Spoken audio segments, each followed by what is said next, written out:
Chapter 2. Kelsey. Earlier that day, Kelsey had settled with Jesse and Bree on the hard ground in front of the cabin she shared with Dr. Paul Kinder and his daughter.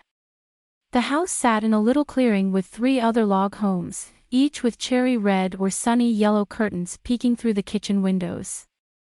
Dylan had mentioned that before the AG flu, a large, extended family had lived in the cabins. None of them had survived. He didn't like to talk about it. Kelsey understood that. If she could erase her time in the city before Paul had rescued her, she would in a heartbeat. Before she could stop it, pictures of her lost family and friends shuffled across her mind. She pulled in a quick breath and wiped a tear from the corner of her eye.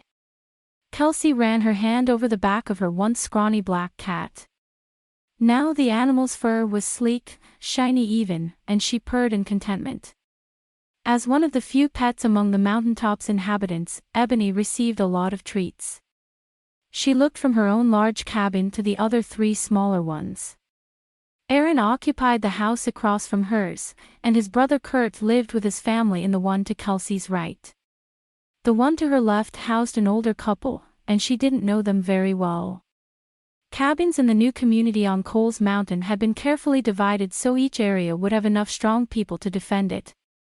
Kelsey believed her group was one of the most powerful, and that calmed her fears a bit.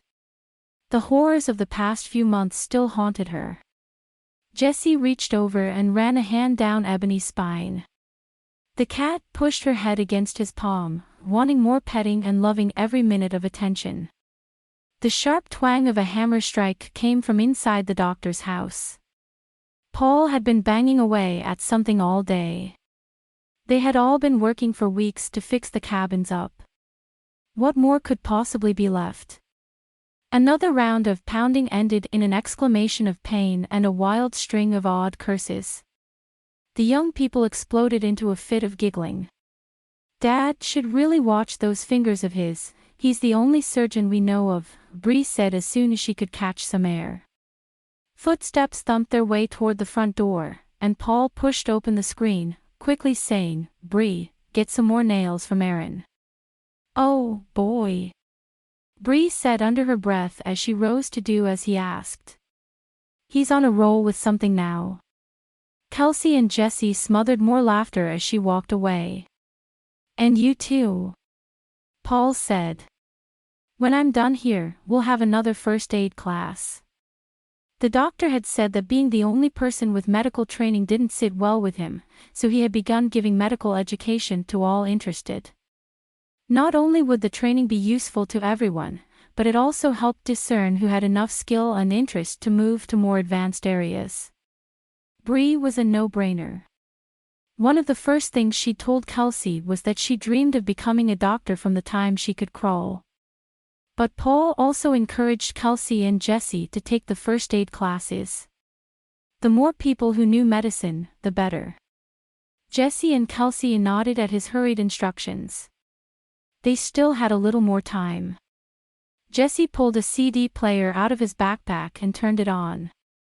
He was so proud of the thing. Dylan had picked it up for him on one of his scavenging trips. Kelsey didn't really know what Jesse's life had been like before all this, but she did know that Sky and Dylan weren't Jesse's real parents. She eyed the care he took with the little machine. He acted as though he hadn't had much in the way of possessions before the AG flew the way he treasured the music player. He looked at her, excitement twinkling in his eyes. "This is a good one, Kels." Kelsey agreed as she listened to the song, tipping her head toward the breeze blowing across the little glen and letting it pull her curly, brown hair across her face. Here is so much better than there. If only her parents and 3 siblings had made it. She closed her eyes, trying to imagine them sitting beside her. The baby would either be sleeping, crying, or eating as all babies did. Her twin brothers pushing and jostling in some kind of rough play. Her mother, Kelsey stopped and quickly shoved the memory of her family away when a thin knife seemed to pierce her heart. It didn't happen. Pretend your life started the day they found you on that trash heap in Fenton. Soft footfalls and the faint clank of weapons hitting one another caught Kelsey's attention.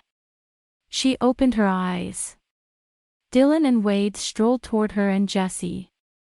Big, muscular men decked out with weapons, as always. It was too reminiscent of her time alone. Her eyes grew as they got closer, and she contemplated fleeing until they nodded a greeting at her. Too late. They squatted beside Jesse, speaking to him in low tones. Kelsey slowly let out the breath she'd been holding. She reminded herself for the 100th time they were on her side. They had started this community, for heaven's sake. Jesse talked easily with the two tough men. He often reminded her that they were protectors and he would know, so she needed to stop being afraid of them. Instead, she must trust him, and them. She was trying, but after coming from a place where she couldn't trust anyone, it was hard to do. And honestly, her dad would have given these guys a wide berth even before Fenton went down. Of course, that's what probably made them perfect protectors. Wade pounded Jesse's back and laughed. Kelsey winced. Why did men do that? She hoped he never did that to her. She'd be flat on the ground with the first thump. When Dylan ruffled Jesse's hair, the boy ducked his head and quickly fixed it, giving Kelsey a quick look out of the corner of his eye. Dylan looked from the boy to Kelsey to Jesse again. He softened his usually gruff voice. Hey, Kelsey. The quiet voice. He rarely used that. She must look like a scared little rabbit. The girl tried to shake off her nerves, but her voice still cracked when she said, hey. In her defense, she didn't talk much anymore, so her speech was often rusty. Look what they brought us. Jesse leaned toward her and fanned out some new CDs, Lynyrd Skynyrd. Have you heard of them? Kelsey shook her head and started picking at the seam of her jeans. Me either, Jesse said. But I'm sure they're good if Dylan and Wade like them. He put one of the CDs in the player. She nodded her agreement, wishing that talking didn't seem so hard for her now. Before, words flowed effortlessly and in vast quantities. Yet now, it was as if any speech had to be pushed out of her, if it came at all.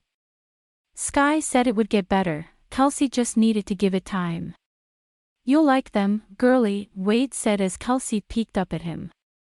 All the best Southerners do, and I'm sure you're one of the best. Kelsey smiled and uttered a quick laugh as Wade's laughter bellowed through the clearing. He was teasing her. He knew she was from Ohio.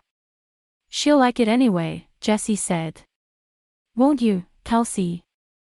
She nodded again and managed to say, yes, I will, as the first few notes of a new song started to play. Yeah, we'll make a mountaineer of her yet, won't we? Wade said. Jesse laughed, agreeing. You gonna come see Sky later? Dylan asked, referring to her regular appointments. She nodded. I'm gonna stay here till then, Jesse told him. Paul wants to do a first aid class. Then, I'll walk Kelsey over. All right. Just remember, though, your mama's got chores for you to do. Yes, sir. Dylan rose and started to ruffle Jesse's hair again but stopped short. Okay then, see you later. Keep an eye open. Kelsey sat a hand on Ebony's soft fur and looked around the clearing as the men walked away. The neighbors bustled around the area building, cleaning, cooking, and gardening. This was a good place to be. It was safe. Well, as safe as anywhere was anymore.